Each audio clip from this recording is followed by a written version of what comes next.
दोस्तों मेरे चैनल में आप सभी का स्वागत है। Welcome back to my channel blessed Rudranshi. आज हम सुनते हैं कामिका एकादशी व्रत कथा।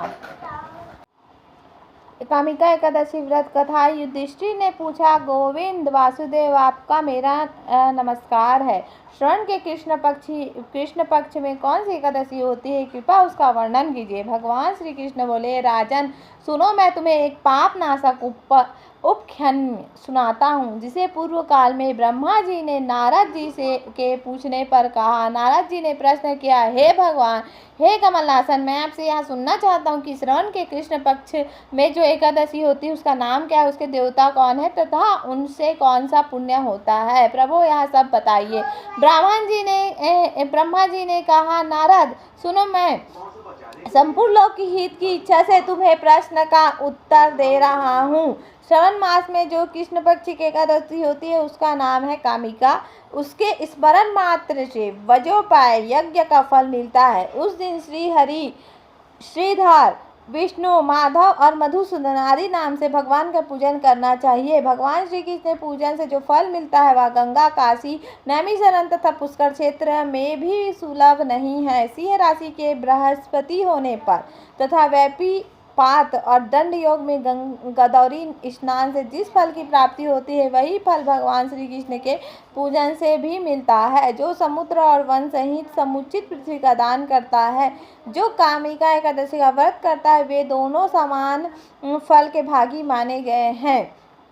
जो वैवी हुई गाय को अन्याय सामग्री सहित दान करता है उस मनुष्य को जिस फल की प्राप्ति होती है वही कामिका एकादशी का व्रत करने वाले को मिलता है। जो नर श्रेष्ठ श्रावण मास में भगवान श्रीधर का पूजन करता है उसके द्वारा गंधर्व और नाग सहित संपूर्ण देवताओं की पूजा हो जाती है। अतः पाप भीरु मनुष्य को यथाशक्ति पूरा प्रयत्न करके कामिका एकादशी के दिन श्री हरि का पूजन करना चाहिए। जो पाप रूपी पंख से भरे हुए संसार समुद्र में डूब रहे हैं उनका उद्धार करने के लिए कामिका एकादशी का व्रत सबसे उत्तम है। अध्यात्म विद्या परायण पुरुष को जिस फल की प्राप्ति होती है उसे बहुत अधिक फल कामिका एकादशी व्रत का सेवन करने वालों को मिलता है। कामिका एकादशी का व्रत करने वाला मनुष्य रात्रि में जागरण करके ना तो कभी भयंकर यमदूत का दर्शन करता है और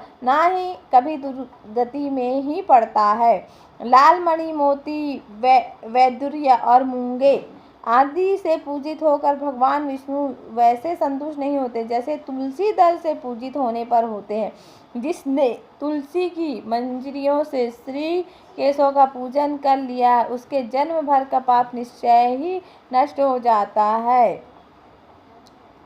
जो दर्शन करने पर सारे पाप समुदाय का नाश कर देती है, स्पर्श करने पर शरीर को पवित्र बनाती है, प्रणाम करने पर रोग निवारण करती है, जल से सींचने पर यमराज को भी भय पहुंचाती है, आरोपित करने पर भगवान श्री कृष्ण के समीप ले जाती है और भगवान के चरणों में चढ़ने पर मोक्ष रूपी फल प्राप्त करती है। उस तुलसी देवी को नमस्कार।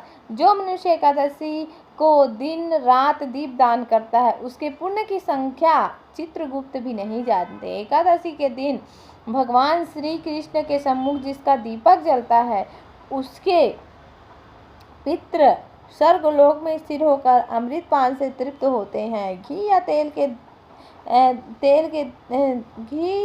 तिल के तेल से भगवान के सामने दीपक जलाकर मनुष्य देह त्याग के पश्चात करोड़ों दीपों से पूजित होकर स्वर्गलोक जाता है। बोलो श्री हरि नारायण भगवान की जय। कामिका एकादशी व्रत संपूर्ण हुआ। ऐसे ही वीडियो के लिए हमारे चैनल ब्लेस्ड रुद्रांशी को सब्सक्राइब कीजिए। हर हर महादेव।